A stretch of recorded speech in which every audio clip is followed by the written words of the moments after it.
Hello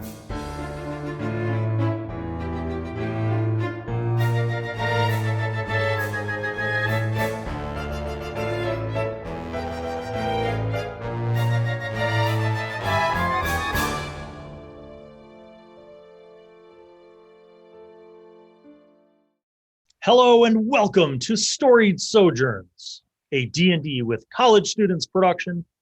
We are on the second episode of this new campaign.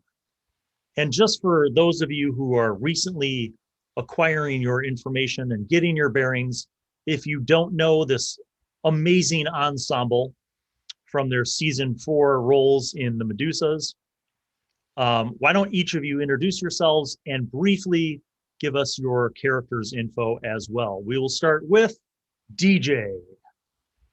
I'm DJ. I'm playing as Skjorn, the Minotaur Ranger. Skjorn. All right, and Jordan. I'm Jordan, and I'm playing Talos, the Leonin Druid of the Wildfire. And Virginia. I'm Virginia, and I am playing Obstinatus, the Triton Rune Knight Fighter. And Jennie. Hi, I'm Jennie, and I am playing Skepsi, the Satyr Alchemist Artificer. Indeed. This campaign is set on the continent of Chamenos, which is one of many continents in the original world of Kikapulan. And each one of you are from areas on the southern part of the continent. The largest city in the southern part of the continent is Ohiro, and to the northeast of that is a town that is kind of a theocratic monarchy called Neurostema. And in our last episode, you guys had discovered a just purely rampaging, chaotic elemental, an earth elemental that had literally bulldozed and just smashed and destroyed this poor small fishing village along the coast, kind of about halfway between Ohiro and Neurostema. You, having rescued some of the refugees and kind of banished the earth elemental, you determined that its original track, or from whence it came, seemed to be in a northerly direction, kind of in the direction of Neurostema. And after kind of making contact with the different refugees, you guys decided to swiftly head north. And you are currently following this track. Now it's a huge, like 8-foot wide, just divot in the earth that you're able to easily follow. And from your previous encounter, you know that this thing is not just rolling by gravity, that it was actually like rolling itself around in different directions, going towards that fishing village, leaving it, etc. So you guys are traveling along, and this kind of area along the coast is very sparsely vegetated. Like there are occasional trees, there are some scrub brush and some random, weeds and kind of tall grass here and there, but it's sort of a rocky coastal area. And as you guys continue traveling, you travel for about 5 miles until you come across a crater. So you're still a good 20 miles away from Neurostema. But your track ends in a crater. Basically looks like this boulder, this elemental, somehow just came out of the sky and boom, landed in this huge crater, and then rolled out from there towards the fishing village where you guys just came from. Okay, so the tracks don't lead to Neurostema. No. So you are all literally just imagine yourselves around this probably 10-foot wide and 10-foot deep crater where this thing landed.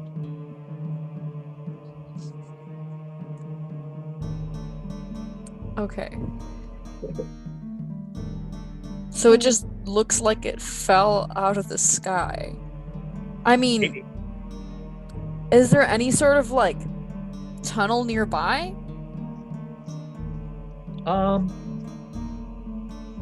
Make an investigation check. Anybody who wants to like, kind of climb down into the crater and explore, like look around or kind of explore the vicinity, go ahead and describe like how you're looking, and then go ahead and make an investigation check.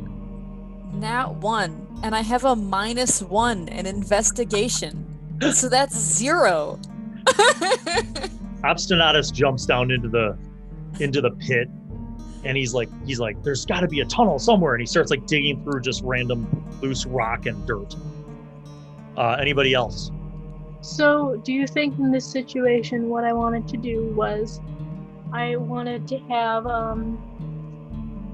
Plasma just kind of go higher, scan the area above for some tunneling or rubble, and then I'll go lower and try to search. And for those who didn't catch this, Plasma is Skepsi's homunculus. So go ahead and make a perception check via Plasma. You send Plasma up to do some aerial recon of the surrounding area, which is very open. Like I said, like you guys can see in all directions. You can see, out to the coast. You could see really far west towards the mountains. So it's a 13 plus 6. 19. All right. I'll come back to you. Plasma's circling. Skjorn and Talos, what do you guys want to do?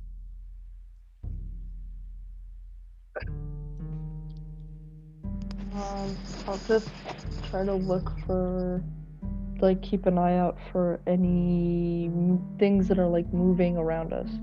Okay. Like, just to make sure that there's nobody else with us, I guess.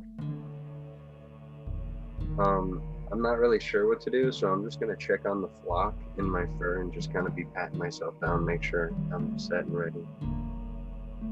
Okay. After about 5 minutes, Plasma flies down. Bleep, bleep, bleep, bleep, bleep, bleep. Chirp, chirp, chirp, bleep, bleep, with its weird little automated chirp. Plasma informs you that there is no kind of like ridges in the earth or any kind of tunneling that it could see. But it does say that the sky felt different up above. It says that when it flew up at the highest point, the air felt thicker. Like, what intelligence does your homunculus have? I'm trying to figure out if it would be able to analyze what it discovered, what it perceived. Well, his intelligence is only 10, but then his passive perception is like 16. All right.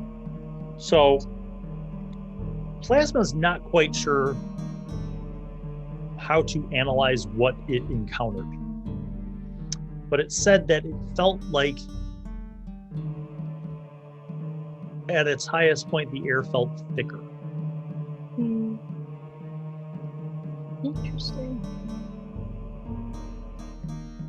Thicker, viscous. Now, none of you see anything different in the sky above you. Like you look up, it's a beautiful day, hot, sun's up, there's some sparse, clouds and stuff, big blue sky, beautiful day, beautiful weather. You don't see any, anything that would give you any indication that there's anything different about the air or the atmosphere.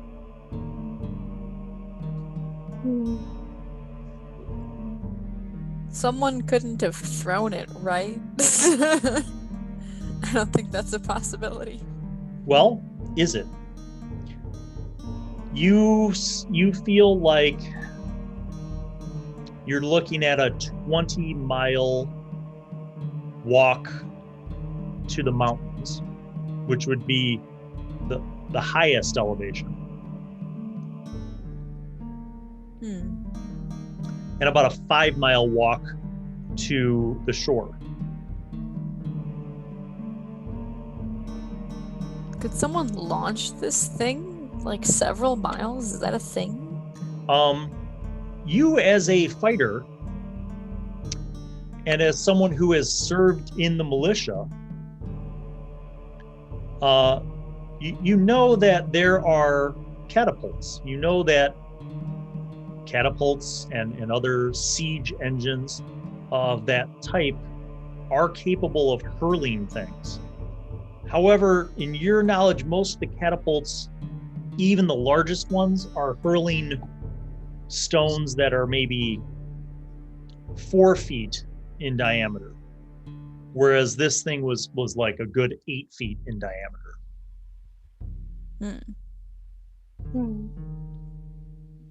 So it would take a hell of a big catapult. But is it possible? Conceivably. Who would have a big catapult? Well, it could be something. If there is another outside arcane force involving, there's certainly some influences that could launch it to that level, but it would have to be fairly powerful. And whatever, if there is something or someone influencing it, it would be out of range of our immediate perception, because we've been traveling for a long time now, and it continues to be. So either it would be following this creature, or it could be hiding somewhere, or something like. I will say this as well, Skepsi, because of your research and assistance with your father's kind of anthropological studies, you're very aware that there are giants, many different kinds of giants, who live in the mountains. And that many of those giants can indeed hurl stones, boulders even. But the biggest giants that you've seen couldn't throw a boulder further than maybe 50 yards. And certainly you can't even recall ever hearing about a giant that could throw a 8-foot wide boulder. Any distance that was significant, or at least with anything close to that. True. Okay, so I think we can rule out, like, it didn't drop from the sky. Probably. Probably not a tunnel.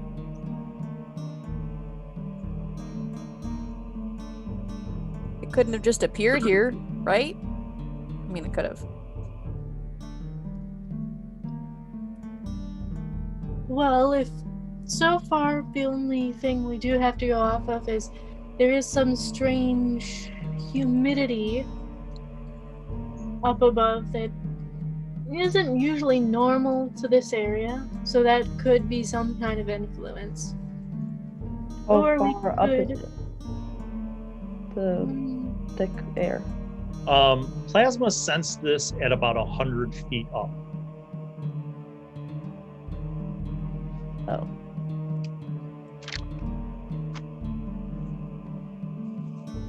Kind of at the point where it was at its peak and kind of doing the aerial surveillance is where it felt this difference. And it did not use the phrase humidity, it just said it felt thicker. The air felt thicker. Yeah. Because you guys see no like dark clouds, no rain clouds, nothing that would give you any sense of confirming visually what Plasma reported. Okay.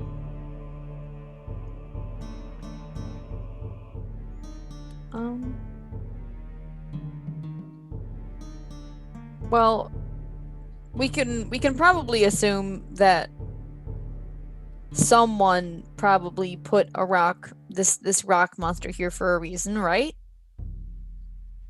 Well, it's certainly behaving out of the norm of what's expected of the rock elemental creatures of its nature.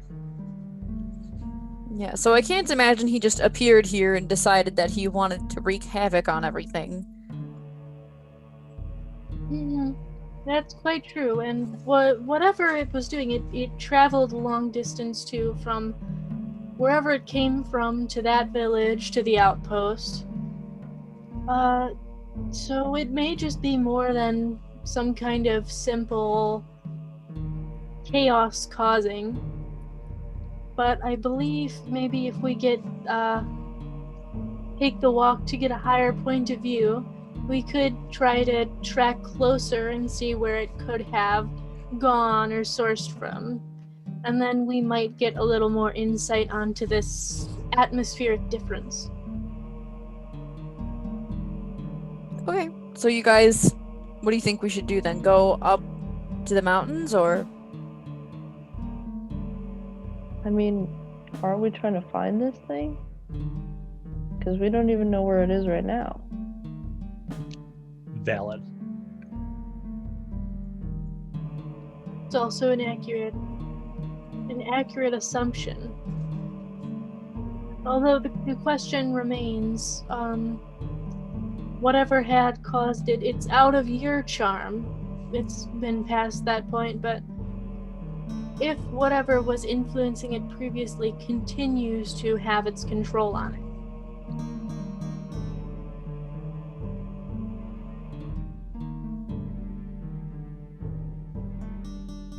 So personally, I would believe that maybe taking the trek up to the mountains might be helpful to us.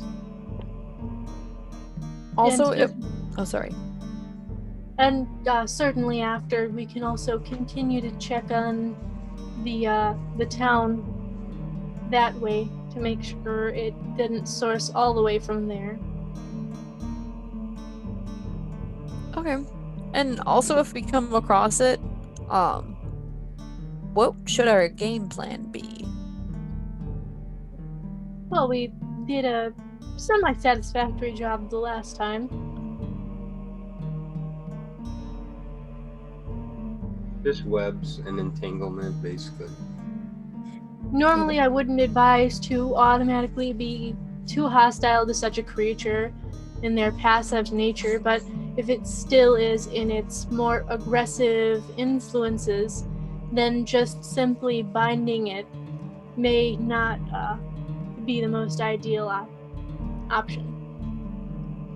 I can only use, because I can't use that rune anymore, so I can't charm it, and also piercing does nothing, so I'm pretty much useless. So I figured I'd just point that out.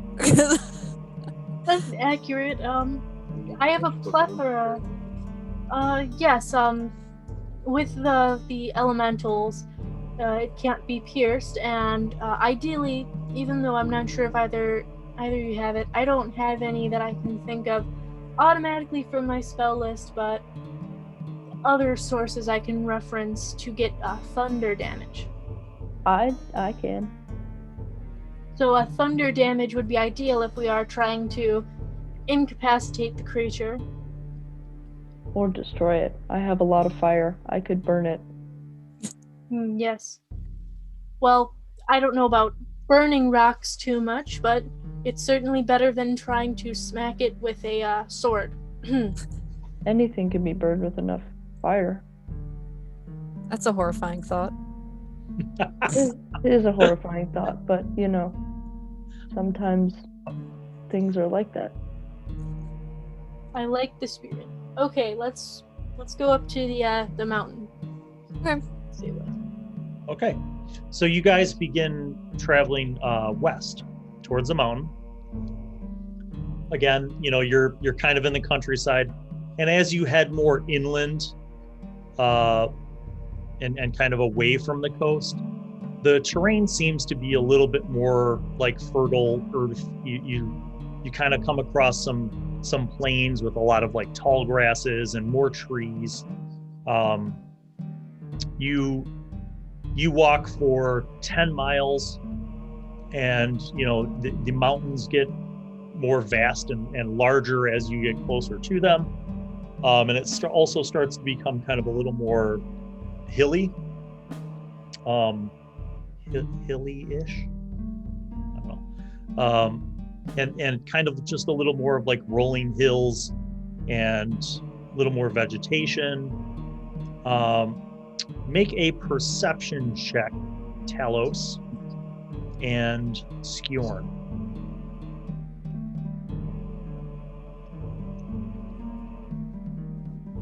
22. 17. Okay. Both of you have spent some time amidst the wilds, and you've seen the behaviors of animals, monsters, beasts, so on and so forth. As you guys are moving towards the mountains, there's a little dip in the hilliness that kind of dips down into this kind of open, sort of like a dust bowl almost. It goes from like, tall grass and trees into this kind of lower little mini valley, but it's all just like blighted. There's nothing, no vegetation's growing there. It's not sand like desert, it's just like dirt, just cracked, parched dirt. And then like beyond that, you could see like, 50 yards away is more vegetation, trees, and then carrying on into the mountains. But there's something peculiar about this patch of blighted land.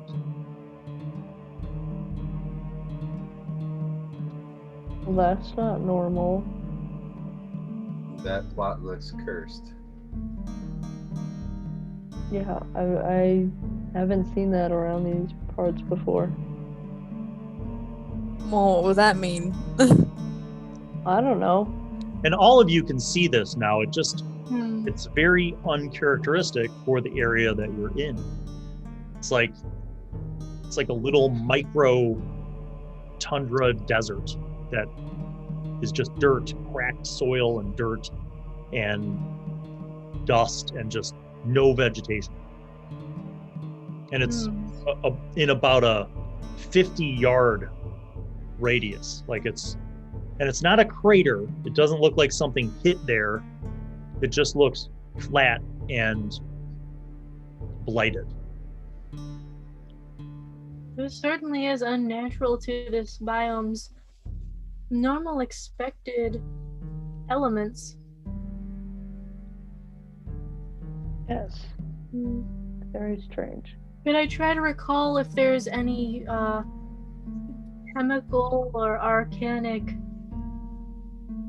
influence that might cause this? You can make an Arcana check, yes. Alright. Okay, well, it's a critical fail, but it's still like a +7, so an 8. You can't recall anything that would be linked to magic or supernatural phenomenon that would explain why this is happening. Can I cast Detect Magic? Yes, you could do that. I was going to say any of you with nature proficiency could also perhaps gain some insights.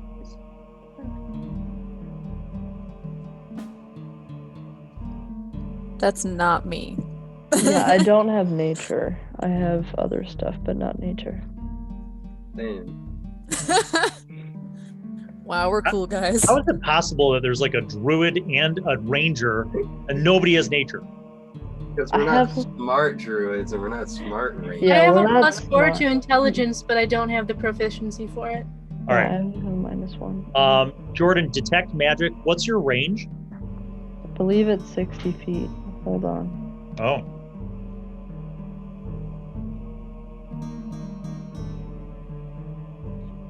You can also just detect all the Oh, equipment never mind. that It's we 30 have. feet. It's 30 feet. But I'm gonna Okay. stand. I'll go stand like by it. Okay, so I'm going to say you walk up to, imagine a circle, but this is a big circle, right? Like a football field circle because it's 50 yards wide in radius. So, this is a big circle. You're at the edge of it. You're sensing you get nothing. I'll keep walking around. Like go Okay, all the way around. So imagine the circle, describe your pattern of movement, because how long does this spell last? It lasts for 10 minutes. Okay. So I'm just. So are you starting on the outside and kind of spiraling towards the end, or do you walk right to the middle? Like, how do you explore this space? I'll go around it, like all the way around it, and then if there's nothing, then I'll slowly make my way inwards. Okay. So I'm going to say in your first pass around this, you're walking pretty swiftly, concentrating on your spell. You don't detect anything. And then you kind of move in and you begin circling around. And that is when your passive perception comes into play. Although, actually, make a perception check. You're actively trying to look for stuff. Go ahead. I'm not going to say it's passive. That's a 19 plus 8, so 27. Good enough. You see some of the dust up ahead, like as you're doing this spiraling towards the center, you see like clumps of dust up ahead of you about 30 feet ahead begin to kind of like shimmer and move on the surface of this blighted earth. There's a bunch of sparkly dust that's moving. It's not sparkly. It's just, it looks like dirt that's like vibrating almost. Uh-oh. I don't know what that means. Is it like something below it that's causing it to move? Maybe. You want to move in for a closer look? Oh no. Do we see this? Or she?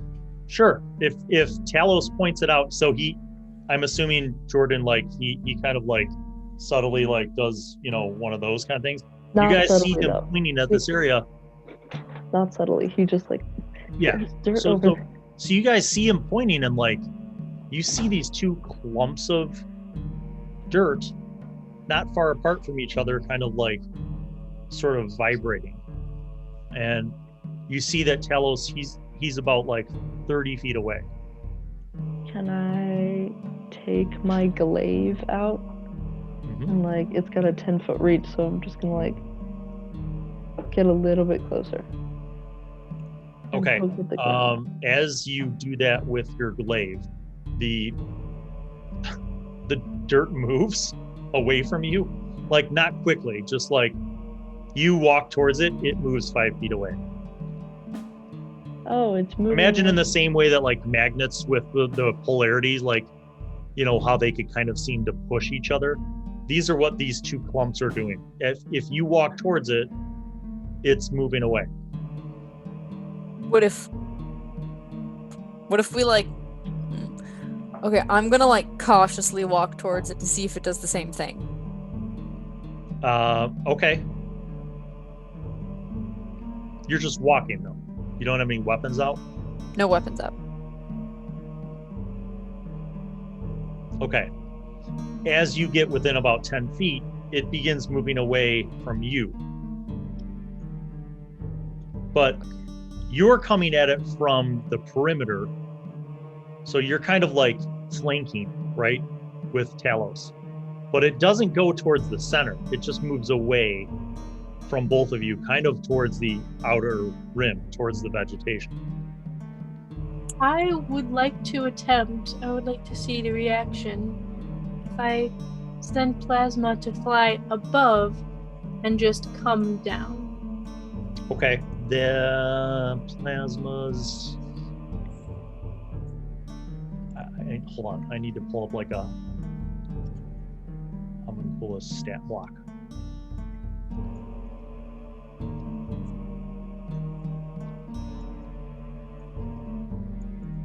Okay. So How down? Like above it, or like literally landing on it? Not landing up on it. I want it to still hover like 10 feet above and see if it'll... Okay. The dirts move away. But again, just kind of around the track, not towards the center. So what if we surround it? Yeah. This let's seems all like- get in a circle. Seems like a good plan to surround. Or form a circle, but like it's not going towards the middle. So what if we make it so it can only go towards the middle?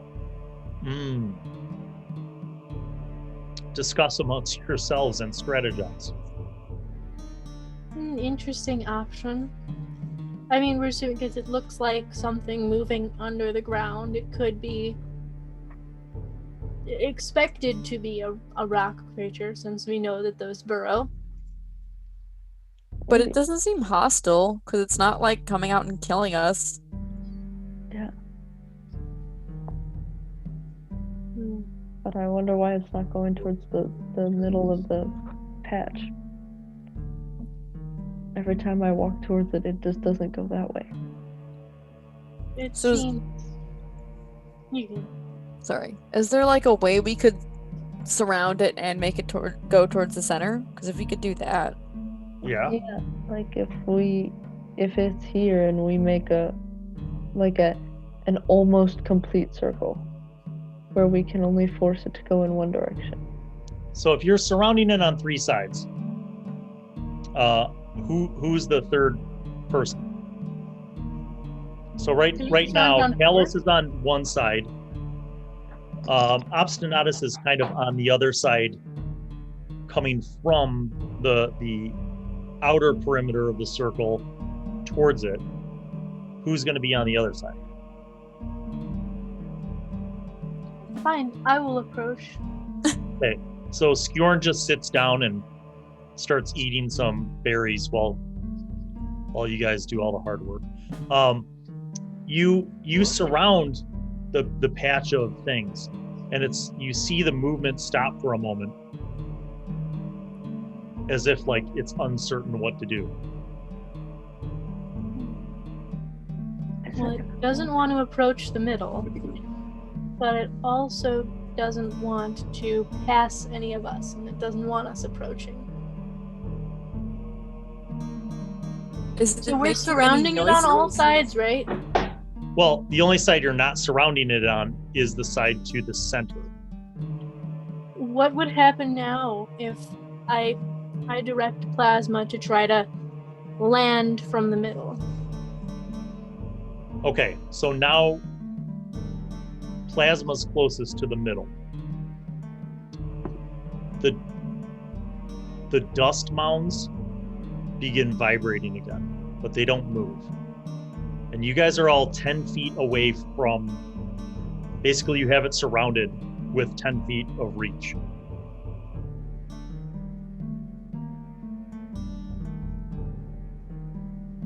What are we gonna do? Should we just dig it up? Well, so have we heard it make any noises? Nope.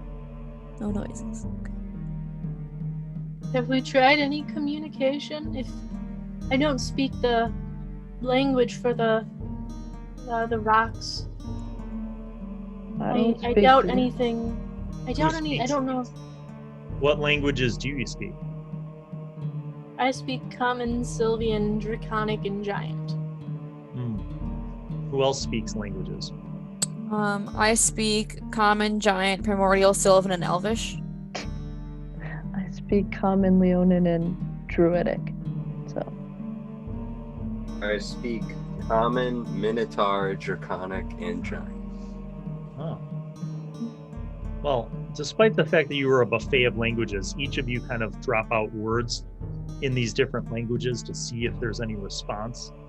And there's no response. Boo.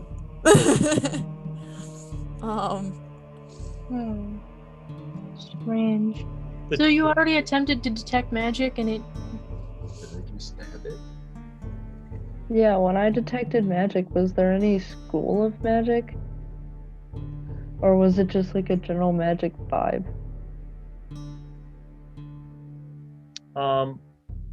These have, I don't know if it'd be magic. I mean, I guess it's elemental magic.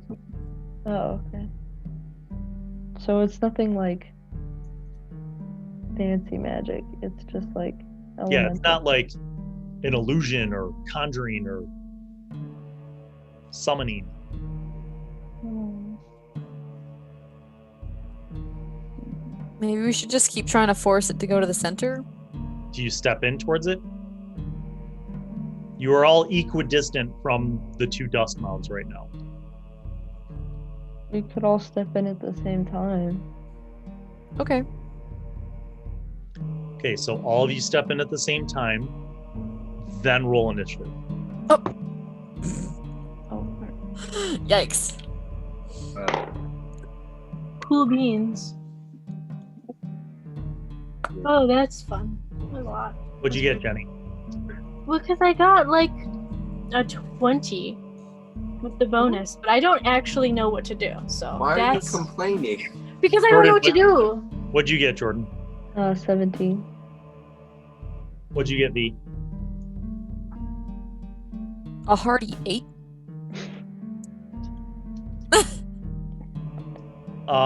You know what, DJ, you might as well roll too, because you might get sucked into this fun.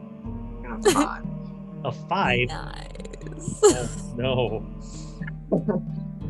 I was not ready. I was checking on You're the boys. sitting over I was there eating counting- your berries. I was counting Okay. the birds again. I want to make sure we haven't lost a single one. The birds Hey, are very your birds. content. The birds are very content where they are in the tall grass on the edge of this blighted space. Jennie, you get to act first. So let me describe what happens. You guys are like, all right, guys, we're all going to step in towards this on the count of 3. 1, 2, 3. You all step forward, and the two dust mounds like basically burst straight up, and you see basically like a dirt devil. Like a little, they're small, and they're kind of like humanoid shaped, but they're like made of dirt and rocks and loose debris. And when they jump up, there's like a poof of dust and like dirt, you know, dry dirt when they puff up. That's what you see. So it looks very hostile.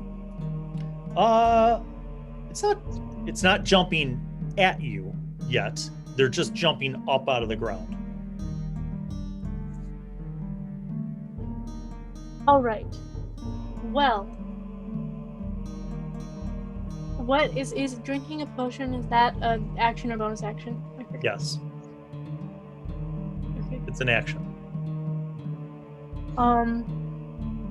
Well, because it isn't hostile yet, I am just going to drink one of my elixirs, the experimental elixirs, to see if this will benefit me in some way. Ooh, roll on. We got a D6. I'm hoping for certain effects. Oh, that's the one I wanted. All right, so we got a 6. That's transformation. Tell us what happens. So, to the alter self spell, which I kind of want to double check because I don't remember exactly how the alter self spell works. But I want to transform into a similar looking creature to it. Ooh, okay. So it's... You can't appear in basic shape. So is it like smaller than I am, or is it about the same size? No, it's definitely small. It's about 3 feet tall, but Alright. you can take on its earthy appearance and be medium-sized. Yes. So I am going to try to match its similar appearance and demeanor. Okay. So, Jordan, here's what you see. as you guys all took the simultaneous step forward, you saw Skepsi like turn and then like pop back, and all of a sudden Skepsi looks like a larger version of these two things that just popped up. And it is your turn. You do have your glaive out. You mentioned that. Huh? Are we fighting them? I don't know. It's your turn. When we stepped towards the center, just those two things popped out? Yep. It was like a trap springing, basically. They jumped up out of the earth. The two mounds of vibrating earth jumped up and took on these small, devilish looking dirt and rock, kind of dusty forms. Okay.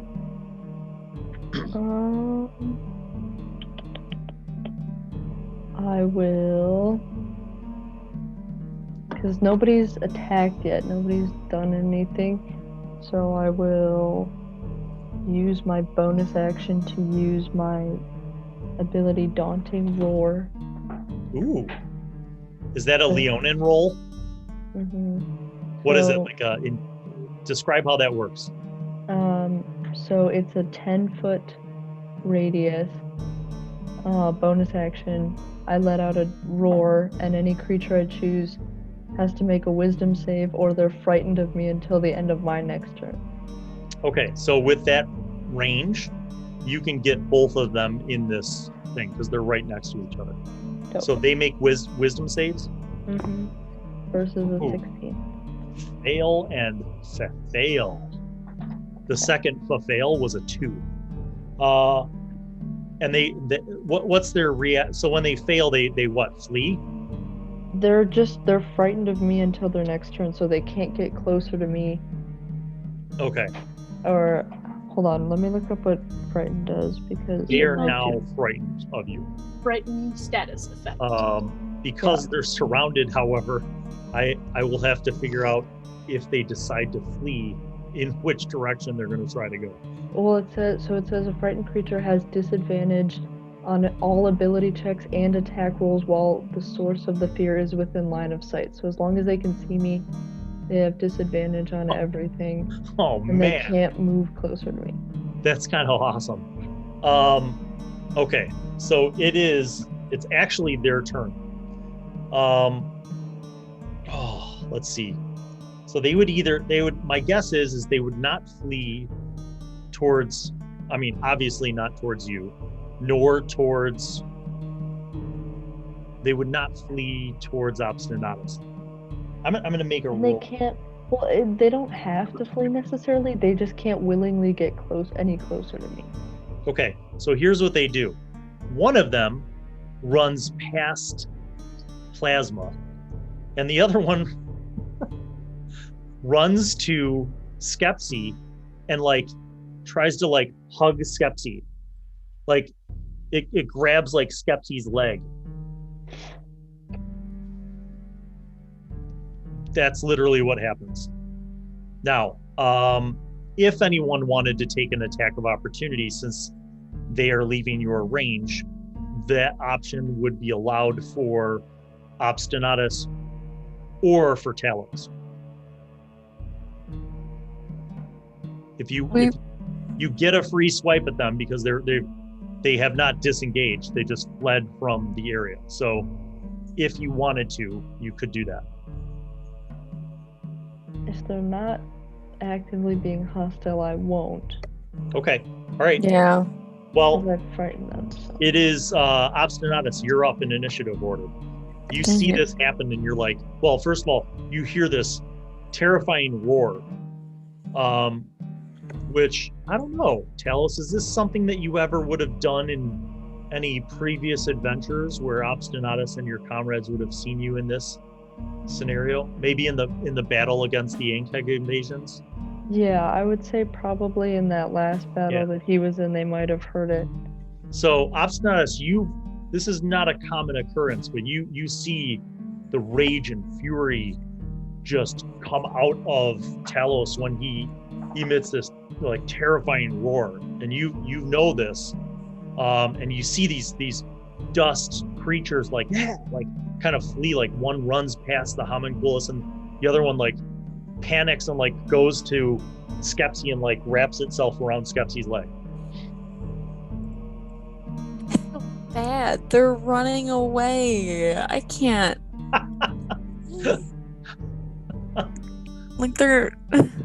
That's so cute. He's clinging to Skepsi's leg. I can't do anything to him. Well, your call.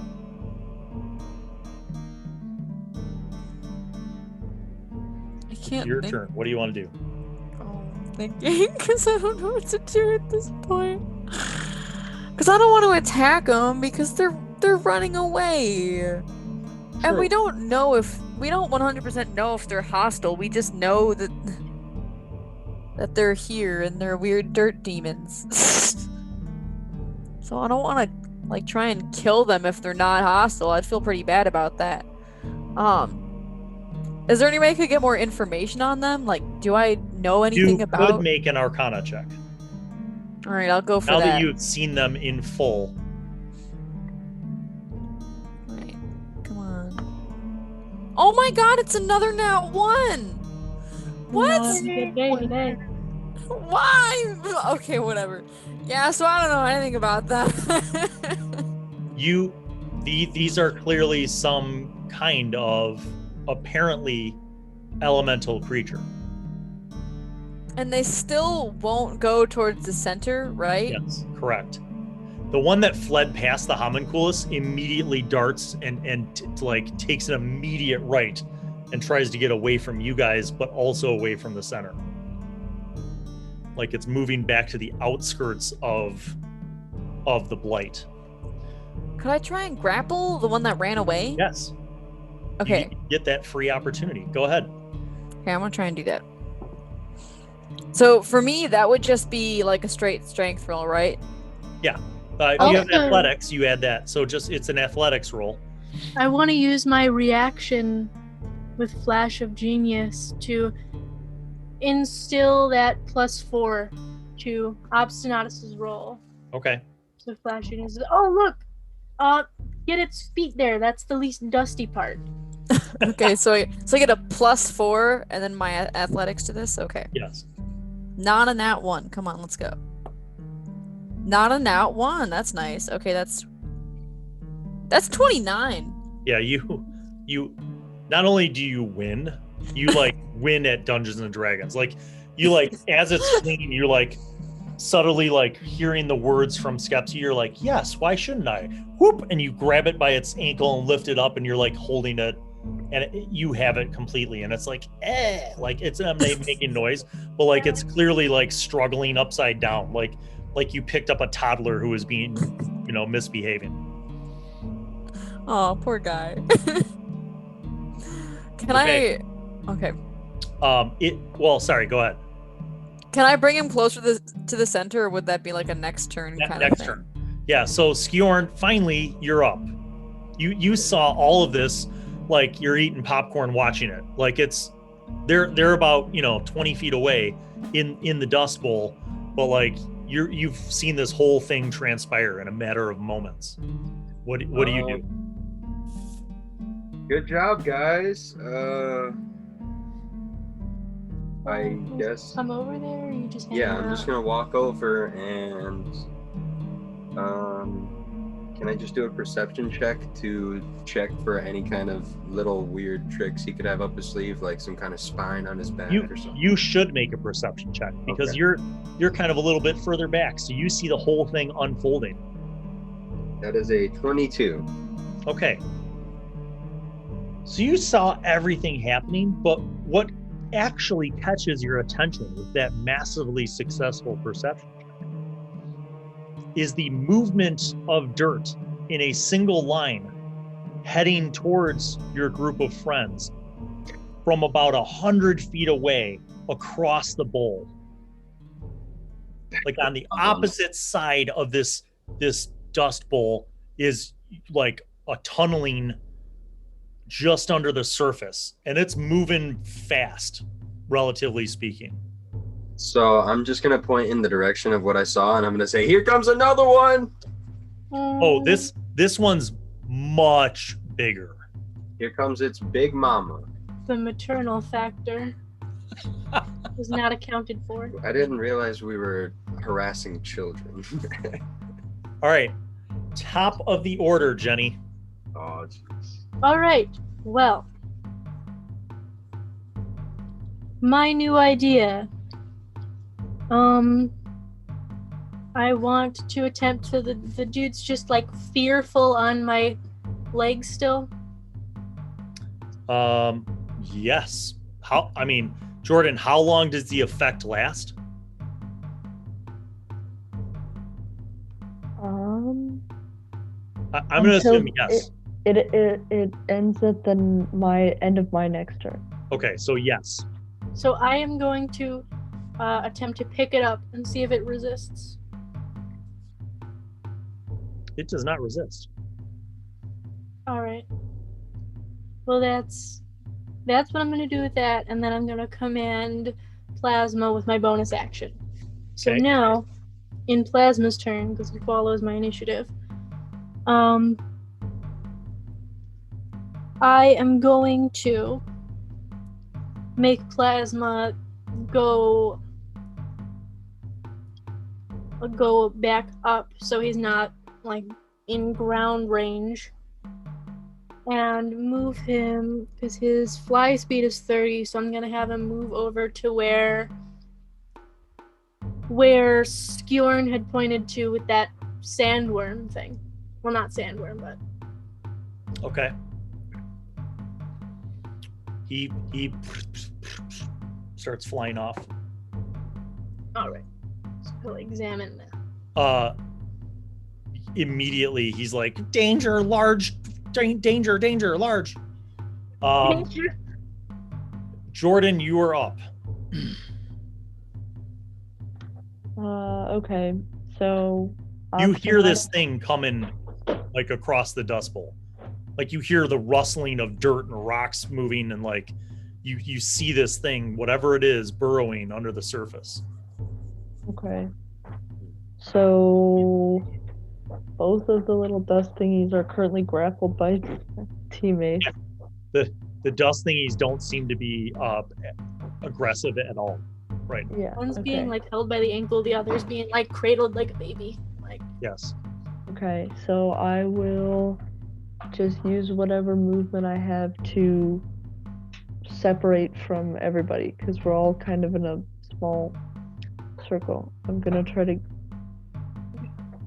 Or do you want to go out to the perimeter, or do you want to go towards this burrowing thing, or to the sides? I'm gonna go to the side perimeter, so Okay. like I'm at the side of it whenever it's gonna come, Okay. and I'll just hold my action until it comes out of the ground. Okay. That brings us to the little guys. So, little guy number 1, little guy number 2. They're both trying to like break free of your grapples and failing. So, but Jennie, clearly there's like a change in disposition because your little guy that was once like clinging to you now is kind of trying to push away and escape. And the one that you're holding very easily, Virginia, is just flailing around more and like trying to like reach out to the ground and claw its way away. interesting. Don't Don't think I should brings be us able to Virginia. Don't think. Poor little guy. I feel You bad also for him. see this burrowing largeness coming towards you guys. So is the burrowing largeness in like the center where the little dirt No. dudes? Oh, I'm sorry. Let me clarify that. It was not going through the center. It was across the bowl from you guys, but it's making almost like you're running in a circle. It's making its way around the track towards you. It did not burrow through the center. well, that's uncomfy. Okay. And it is moving quickly. Like you kind of think it's moving maybe faster than you would be moving if you were just walking, but it's underground. It's moving Well, quick. that's not good. Alright, so I could either do something with that guy, or do something with the little guy I have in my hand, who I feel kind of bad for. You do not have a weapon out right now, I'll remind you. I don't. That's true. I mean, I should probably do something with the sandworm, but instead I'm going to take the guy and bring him closer to the center. Okay. You walk, so your movement is 30. Mm-hmm. If you just walk with him towards the center, you're making some progress. If you run full blast towards the center, you could do 60 feet, which should get you a lot closer to the center. Okay, I'm gonna run then. Okay. So you guys see Obstinatus with this thing in his hands, just hauling towards the middle. The burrowing, digging thing doesn't seem to pay Obstinatus any mind. It's still burrowing towards you guys, the rest of you guys, kind of towards where you were, at least towards Skepsi and towards that area. Top of the order, Skepsi, you're up. All right. So, the sandworm thing, is it like completely underground still? Yes, you feel like it will be near you next round. All right. Well, I have two options here. What I'm going to do is, with the Artificer tool, I am going to use it to, for the next 8 hours, it can cast Mold Earth. So I'm going to, it doesn't say specifically that you have to prepare it to do that cantrip. Okay. So if I can use Mold Earth as this action, I want to... Is it within 30 feet of me yet? No, it's about 80. It was about 80 feet away. Alright, so I am going to approach. I'm gonna go towards it because that seems like a good idea. Okay. With that 35 feet of movement speed. So then if it's 45. Wait, I don't do math. So if you just use your normal move, you go 35 towards it. So you cut the distance almost in half. It's about 45 feet away.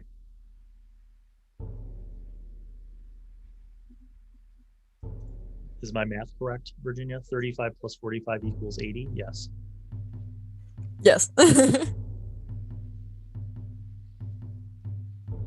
Oh.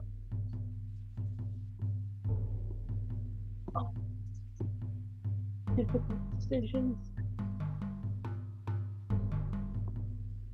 Alright, well then, just with my... I guess I'll use the rest of my action to just dash towards it, and then I want to release the grapple on this creature since it's resisting. Okay. Alright. All right. And Jordan. Okay. One of your friends is running towards the center at full speed with a captured dust creature. The other one just chucked the dust creature and ran full blast towards the burrowing thing. Okay. You're about 100 feet away. Okay, then I will use my movement to try to get...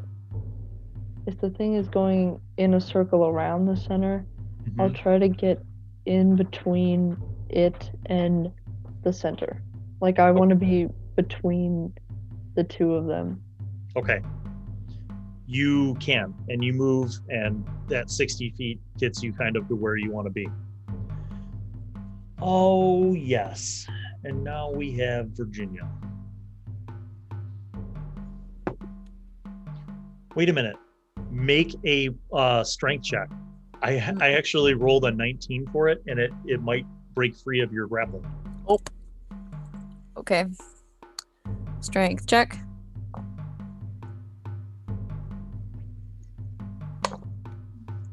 Sorry, I'm a dummy. Do I add proficiency to this? Yeah, go ahead. Okay, Yeah, cool. it's athletics, sorry. Okay.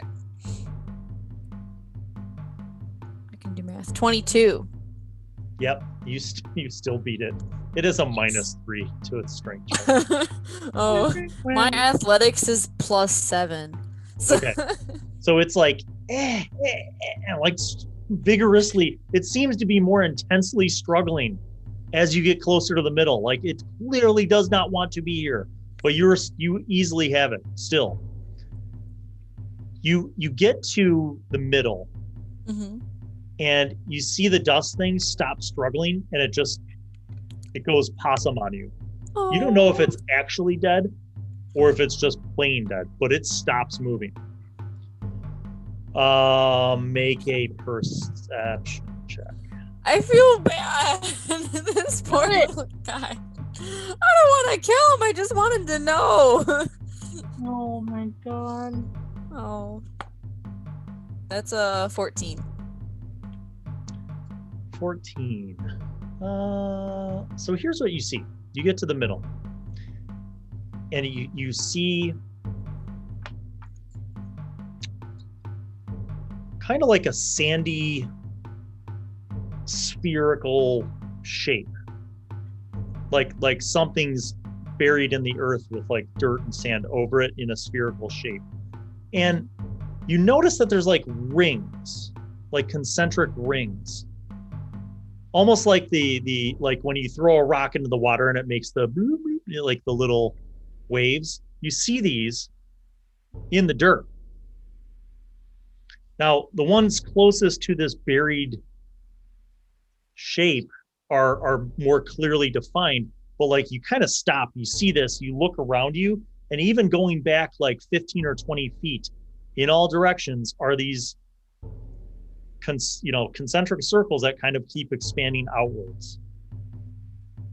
And they're more faint the further away they are from the center. But you are at the center, and this is what you see. Can I check the little guy for a pulse? You wouldn't know how to. I mean, you could try, but do you want to make a nature check, a medicine check? Medicine. Let's try that. 17? Like you're kind of feeling around, and you almost give it like a tickle, and it kind of moves a little bit, but then it goes back to not moving. Okay, so he's alive. I'll let you make an insight roll. Okay. Oh wait, one of my runes affects this. I have advantage on insight checks. For my stone rune. Wow. Okay. Go ahead and roll with advantage. Okay. 20. Yeah. Not natural. You, especially through the power of the stone rune, you sense that this thing is playing possum. Like it's Okay. purposely trying not to move, as if you're not sure out of fear or the reason why. Okay, I'm glad I didn't kill it though. And that will bring us then to DJ. Okay, so what do I currently see going on right now? You see Skepsi running towards the burrowing death.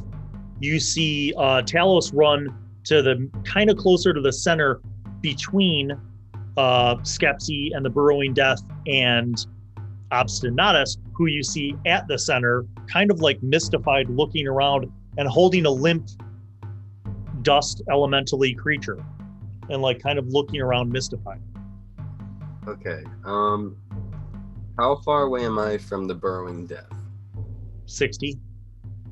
Can I move towards it but stay on the perimeter of this Yes. circle, the center, and then I want to, as a bonus action, hide using my nature's mantle, so I look like a dirt mound, natural looking little thing? Yes. Okay. The short answer is yes. Make either a stealth or a survival check, just out of curiosity. good with. Whichever you prefer. We have proficiencies. It's not. It's, Um, so that's 21. Okay. That's You- good here. As you're running over there, you're familiar with this area. You grab several like handfuls of different like scrub brush and tall grass and like kind of stuff them into your clothes while you're running and make yourself like a ghillie suit. And then you do this like roll up against this like clump of brush and you like meld with the surroundings. Awesome. And by the way, as you are now closer, you can not only see the burrowing, but like hear the sound of like earth and rocks shifting. Like things are happening. Okay. This is very audible for you. Okay, top of the order. Skepsi, you see, I'm going to tell you what you see because you beat this thing in initiative. You see a enormous creature coming out of the dirt. It is not a worm. What you see is this very odd head that kind of it almost looks like a weird like cone or beak coming out of this armored carapaced body bursting out of the earth, this quadrupedal form, and it's jumping up into the air like basically towards you. And it is large. All right. Ideas. What we're doing. So the first thing, since I prepared my Artificer tools, we are going to take the earth and I'm going to take the 5-foot square of dirt in front of it and I'm going to place it in front of me. Oh, okay. I have a square of dirt and then that's like taking that out of right where it's jumping. So there's just a square of earth in front of me. But Okay. also, I don't know if I could still see it if I do that. Otherwise, I'll just do this in the other order. Oh, you can see it. I am going to hex it. I'm going to, because I can see it and it's definitely within 90 feet of me. Yes. So it's just, it doesn't make any rolls. But I'm going to impose disadvantage on its, because I can choose the ability score. I'm going to impose disadvantage on its strength. And also, if anybody hits it, it's going to take an extra 1d6 necrotic damage, so. Oh. Okay. Jordan, you see this. You see this crazy big conical head with like a beak, just sort of massive jawline and this long kind of quadrupedal body just bursting out of the dirt. And you see Skepsi kind of pull back and like weave her arms together and you see this like chunk of earth come towards her and form this like barricade of cover. What do you do? Okay, so has it landed? It's on the ground, or it's in the air? No, it's jumping. So basically, it goes after you. It's in the air, like it jumped. It's in the air, and it will be making several rolls to determine if it can attack Skepsi or not. Okay, can I hold an action? Because I'm like preparing to do something, but I want to wait until it's on the ground. So Yes. when it hits the ground, can I Yes. do something? All right, so it's going to make, so Jennie, what I'm going to do is have it make, so it already launched. But you took away its footing basically and made that into cover for yourself. So it it's going to make its attack roll with disadvantage. Yeah. And that definitely helps you out. It says on the Mold Earth spell, it says if the dirt or stone you target's on the ground, it becomes difficult terrain. Yes. So it lands, but it does not succeed in its attempt to squash you.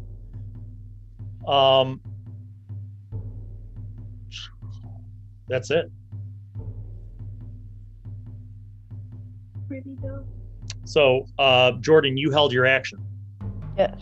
You see this thing basically unanticipating the fact that Earth would be shifting, like basically like dives into Jennie's dirt mound and like is like struggling to kind of like snap at her and crawl on top of her, but like has failed. What do you do?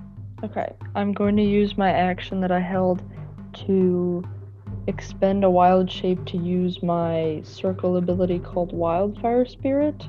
And so I'm going to summon, it's like a... This a new thing from Tasha's? Maybe? Oh. Wherever Circle of the Wildfire, it might have been in a different book. Yeah. But, so it's a Wildfire Spirit. It basically, it looks like a Leonin, just like me, except a little bit different. And it's on fire. And so I'm gonna summon it. I can summon it within 30 feet. So is there a way to get it within 30, like, so that it's within 10 feet of the creature, but not within 10 feet of Skepsi? Yes. Like pull it around the side. Okay. So if you move towards it a little bit, that'll cut some of that distance so that you can cast it, and it will be effectively to the side and sort of behind the creature. Make an Arcana check. Maybe you know what this creature is. Probably not. I'm very dumb. That's a 3. Okay. I don't know what it is. I would let you make a nature check, but rip. Nope, I don't have that either. All right. So your spirit appears basically behind this creature as it's struggling to, get through this block of dirt. Yeah, and when I summon it, it says each creature within 10 feet of the spirit, when summoned, has to make a dexterity saving throw or take 2d6 fire damage. Would that count as an attack or just an effect? That's an effect because it just happens when it's summoned, but it can attack. Okay. It failed its dex save? Okay.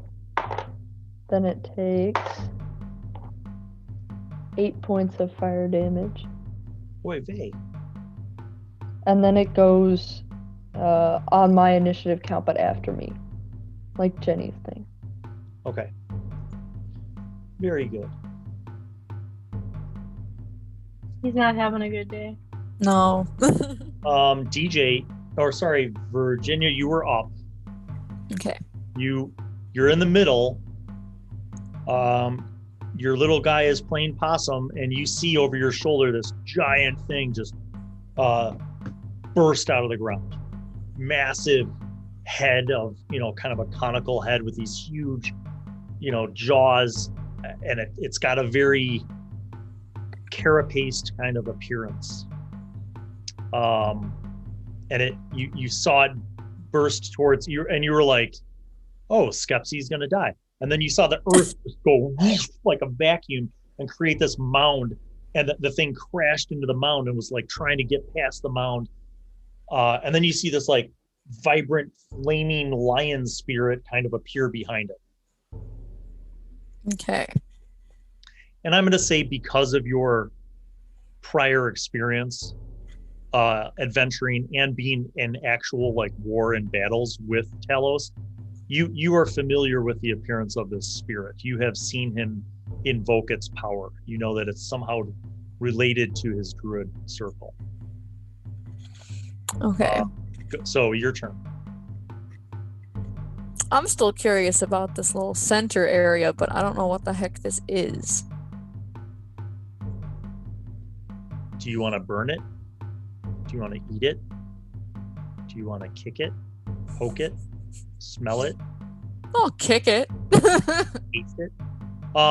You kick the dirt covered sphere, and it feels very solid, like rock. Can I try and like dig it up? Sure. Do you set down your guy? I don't want to, but I mean, Or you could wait for me to use a cantrip on it that I have for 8 hours. I mean, what?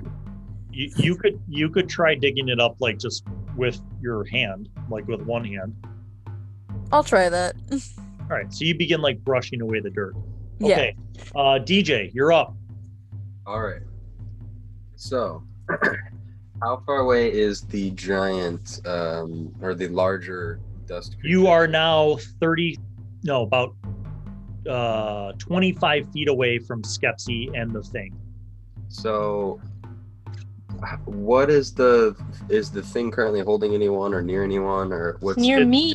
It's literally trying to like eat through. It's burrowing through this small dirt mound to get to Skepsi, Okay.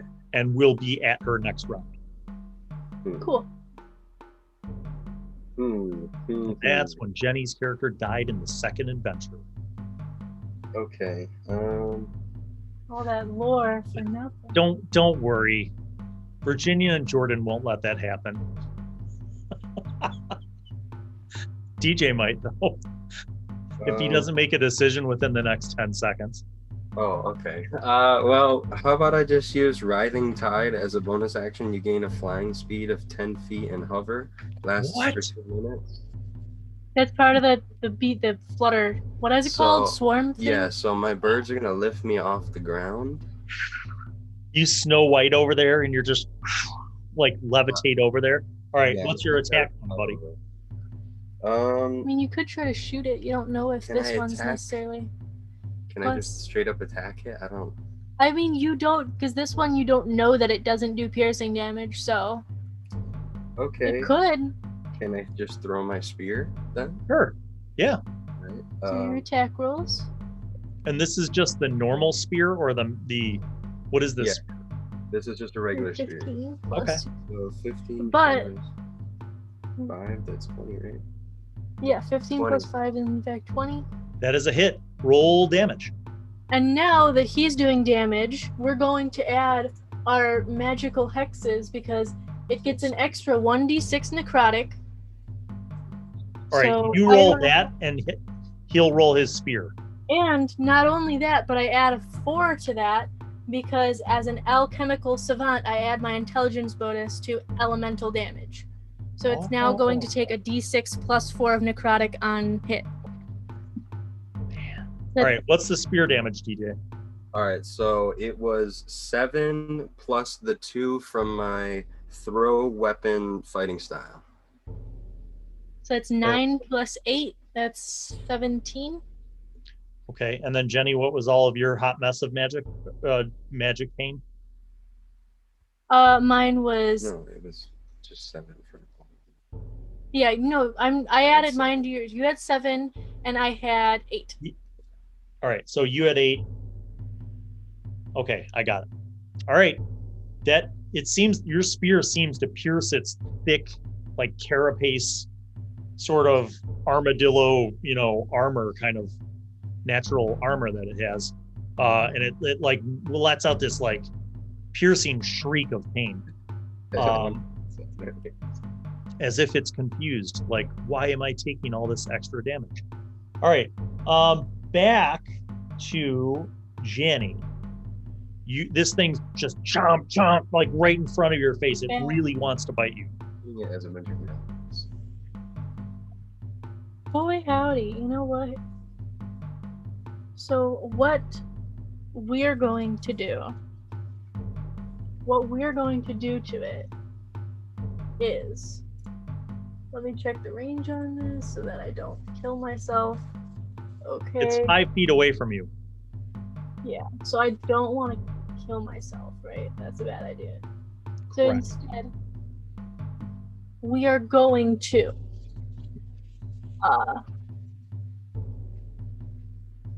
misty step away from it Is that a full action or bonus? Bonus. Okay. So that's 30. Use my extra movement speed to get further away from it, so I'd be 65 away. Okay. And then we're going to cast Firebolt at it. Ooh, nice. Go ahead and make that roll. Range spell attack. Get my dice.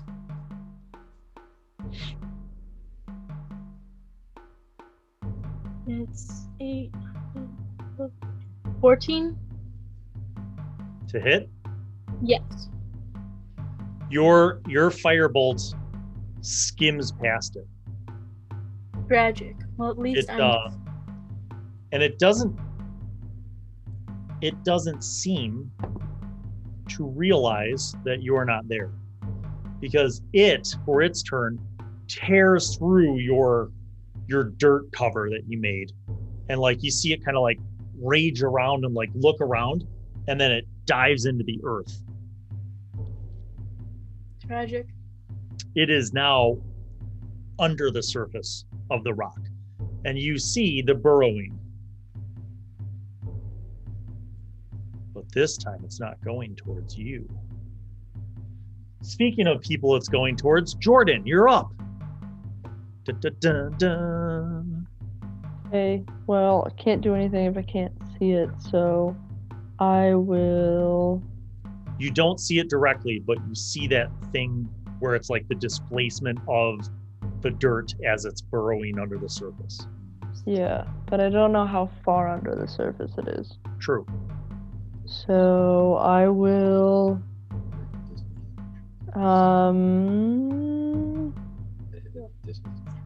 Yeah, I guess I will just hold my... Actually, I'll command with my bonus action. I will command my spirit to come to me. And then... Yeah. I guess I'll hold my turn until it comes back up. Even if it has disadvantage. Okay. Virginia, you're up. All right, so I'm kind of digging up this thing. Do I Yes. have any more information? Make another athletics check. As you start to dig this up, your little guy is freaking out, like clawing at the ground to try to get away. Oh, he is not having it. I'm sorry, homie. I don't mean to do that to you. He actually made a good roll for him. Uh-oh. You're gonna wake up his dad, bro. That's 23. You still have him. Nice. And just for the record, the large creature that came out of the ground to attack you, Skepsi, looks nothing like these little dirt devil creatures at all. You continue digging. Make another perception check. Okay. That's 23. As you're digging the stuff out, you uncover a chunk of dirt, and you see something black, like the stone that you kicked that was hard is black. Now it's dirty and dusty, but it's clearly black, like what's that volcanic? What's that igneous? Or obsidian? Like obsidian, onyx, like that kind of. It looks like that, but it's still dirty. You have to like uncover more of it, but you can see just a part of it now. So imagine like a bowling ball. Like that's about. It's as if a bowling ball, is buried under dirt, and you've like uncovered part of it. Huh. And it's not like doing anything. It's just a large black bowling ball sitting there. Kind of. All right, DJ, you're up. Okay, so are we assuming that the 2 minutes are up and I've dropped back down now? Or No, 2 minutes. 2 minutes is like a long time in combat time. Yeah, dude, it's been like one round. It's like it passes like instantly. Okay, so I'm still flying. Yeah, you could see the path of this burrow is heading towards Talos. Okay, we're gonna throw the hand axe this time. Okay. This thing essentially has a lot of cover. So I'm going to give you disadvantage with your thrown hand axe. All right. Nothing worse than a 1. You're like, and your hand axe just spins off and like lands in the dirt. right. Your spear, by the way, broke off when this thing dived. All right, back to Jordan. No, sorry, Jennie, top of the order. You've All moved right. far away, but you also see this thing burrowing, making its way towards Talos. So it's no longer right looking at me. No, it turned to head towards Talos. Well, I want to go. How far is Obstinatus at the center?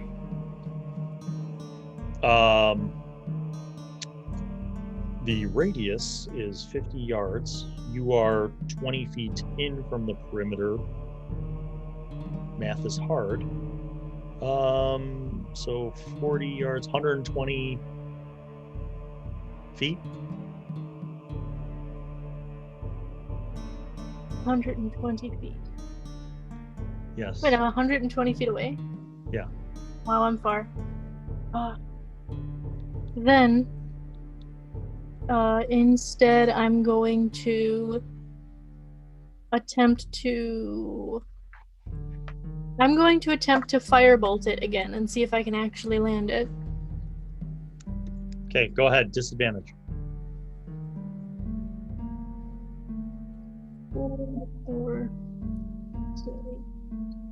So the 12, so if it didn't hit before, it wouldn't hit now. Okay. You fire. But I am going to use my bonus action to command plasma. Okay. So I want him to go fly above it. Okay. Like 30 feet above it. And he's going to attack with Force Strike. Make that roll. Is that also disadvantage? No. There's a very logical reason why. Oh, because ground's around him. It's 17. That is actually a hit. Damage? It's not a lot, but it'll do.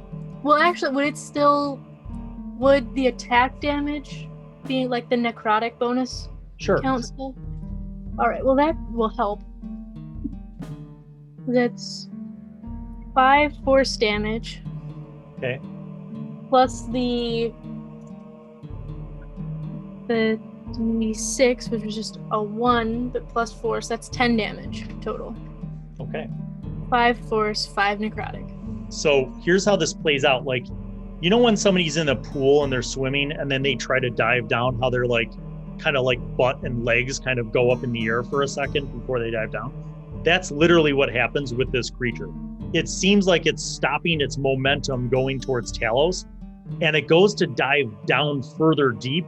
And as it's doing that, like, your homunculus pegs it in the rear with this. That came out all wrong. Oh my God.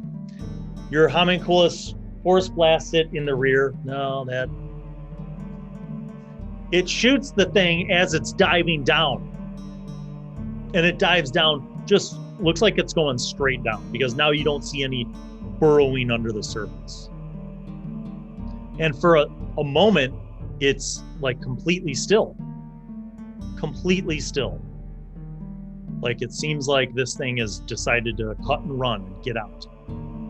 And all of you kind of take a breath of relief, and you look around the blighted circle, and all the way at the middle of the circle, down on like one knee, holding a little dust devil in one hand and scraping away at the dirt, you see your friend, Obstinatus, stop digging and look down. And that is where we will end this episode of Storied Sojourns. Oh my Tune in Lord. next time to find out what Obstinatus has discovered in the center of the blighted circle. We'll see you next time.